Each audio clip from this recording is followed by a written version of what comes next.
Well, 2024 was a big year for many things, including weather events. Tori Alvarado with the First Alert Weather Team has a weather recap of 2024.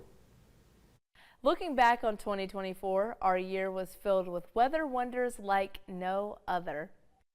We had an icy start to our year in January as the ground froze over from the world's smallest snow and ice storm. This ice and snow was enough to freeze the roads over for at least a day, and it kept many students, including myself, home from school. Heading into spring, we had our normal rounds of severe weather that brought along some quarter-size hail and damaging winds, but some storms brought some unusual twists, with tree branches breaking and replanting themselves into the ground. April brought us a total solar eclipse, and while Mississippi was not in the path of totality, over 80% of the sun was obscured here in Meridian. We did have some rain that morning, but those showers and clouds cleared out just enough for many to be able to take pictures, including WTOK's own Zach Rogers. In May, we were able to experience a spectacular sight that many had not seen before, including myself. A G5 magnetic storm allowed the northern lights to dance brightly across the globe, including here in Mississippi and in Alabama. We had a pretty quiet summer as far as hurricane season was concerned. That was until Hurricane Francine came along. Francine made landfall in Louisiana as a Category 2 hurricane, but it continued to make its mark as it pushed into Mississippi. But after every hurricane comes a rainbow. September also featured one of 4 supermoons that we saw this year, and this particular one was the harvest moon, as it comes just before the start of fall. However, the supermoon was unique in that it was also a partial lunar eclipse. In October, we were lucky enough to be able to see the aurora borealis for a second time as a G4 magnetic storm entered Earth's atmosphere and made the night sky glow for millions across the globe once again. While the storm was not as powerful as the one in May, it was still a magnificent sight to see, especially for those who did not get to see him the first time. October also featured a super rare sight, which was a comet that only comes around once every 80,000 years. Comet Shishun was only discovered in 2023 by Atlas,